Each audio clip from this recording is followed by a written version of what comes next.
Hi, and welcome to Health Talks. Today we're in the kitchen at Trupp's Cooking School in Prahran in Melbourne, and I'm with Mel. Hello. Hi. And we're talking about quinoa today, not to be confused with Quinoa. It's quinoa. And Tell lots us- of people get confused. That's how you pronounce it. Pronounce quinoa. And where does it come from? It's a grain. It's a seed. A seed. It's a seed. Seed, sorry. It's a seed. No, that's good. That's good. That's what it's all about. It's a seed, and it's part of it comes from the Andean region in South America. Yep. Most of the quinoa we get in Australia is Bolivian. And now we're trying to source the fair trade because the quinoa industry has gone bananas in South America, and there's a lot of quinoa wars. There's a quinoa cartel. What we've also learned is that Australia are now producing their own quinoa. It is a lot more bitter. I don't know if you've had Australian quinoa. Yeah.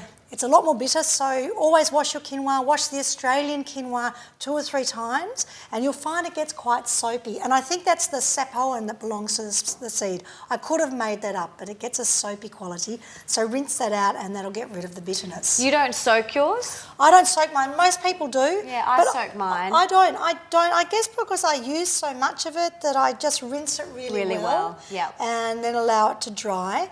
So this is a white quinoa. Quinoa comes in red, and there's also a black quinoa, and then it's sold off as a tricolour quinoa, which obviously is a combination of the 3 seeds.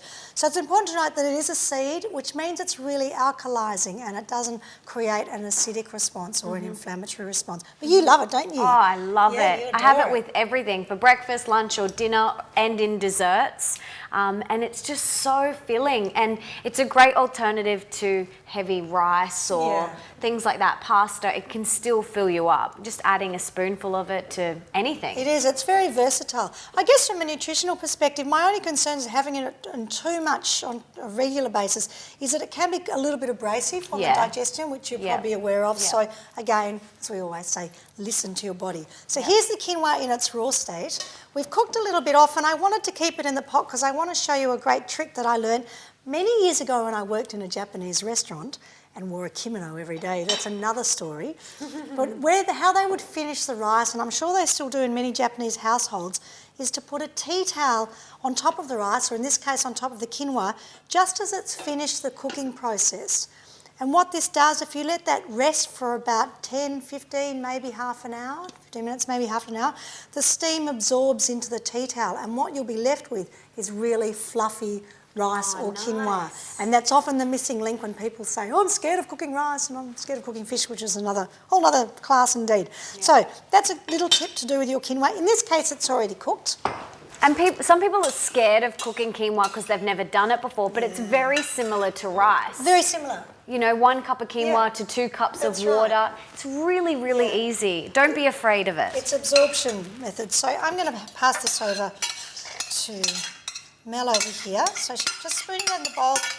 You can serve this little salad, which is a salad of quinoa, mint, peas and sunflower sprouts with some macadamia nuts.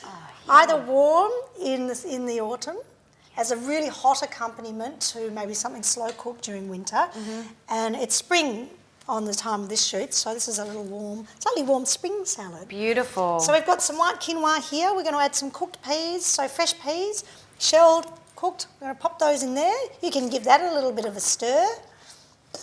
The colours are beautiful. Yeah. I've got some macadamia nuts here. These ones have come from my environment up in, where do I live? Byron Bay, the Northern Rivers. And we use a lot of macadamia nuts because they're local to our environment. They're really rich in omega-7. So we talk a lot about omega-3, omega-6, omega-9, but macadamia nuts specifically are omega-7. So again, essential fatty acids, hormone regulation, hair, skin, nails, all the good things. I'm going to give them a bash in the mortar and pestle just to break them up, or you can chop them with a sharp knife, but just to give them a little bit more consistency. If you wanted to, or ease of eating I should say, if you wanted to, you could use an almond or another nut. I just like the creaminess of macadamia nuts. They're one of my favourites. Wow, they're pretty delicious, aren't they? Okay, so they go in. I've got some activated pepitas here. So these pepitas or pumpkin seeds have been soaked and then dehydrated for about 12 to 24 hours. Gives them that extra vitality. I'm going to put those in. What do you reckon? Beautiful. Looking good. Some fresh mint. Beautiful. Which we'll just do a little bit of a process too. So just finely cut it, or you can just mince yours, or if you prefer to do it in a food processor, you can. Just fold the leaves over.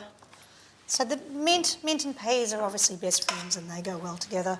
Besties. Besties, a little bit of extra alkalinity and really energising. You know, spring is mint, isn't it? It's lemongrass and all those beautiful alkalising. A little bit of ginger, which we've talked about. There's a little bit of peeled ginger here. So just a little bit of piquancy. So that means it's almost like the tart flavour, or just to give it a little bit of that. Oops, sorry, darling. You'll be right. You'll be the queen of quinoa. It's all over you, girlfriend. Quinoa. It's nice. I'm sorry. See, this is why we need a Health Talks apron, isn't it? Totally. Stay tuned for that. Stay tuned. Okay, let me get out of the way. You right there, girl? I haven't trashed you. So we've got some sunflower sprouts here. Beautiful. Just fold those in.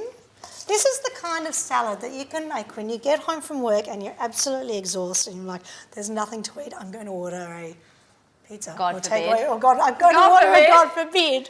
This is something, if you've got 20 minutes on your hands, you can just put the quinoa together and hopefully you've got some sprouts and some of these really good quality superfoods in your pantry. I've got black sesame seeds here, just to give it a bit of colour. And the good thing about this, you could make a massive batch absolutely. And then have it for lunch the next day. It's so beautiful, and you can have it cold. You can have it cold and it makes a beautiful cold salad. You could put currants through it as well. I often do it like a sardine dish with currants and pine nuts through this instead of the macadamia nuts. Then as a dressing, you can use your favourite dressing, not too heavy.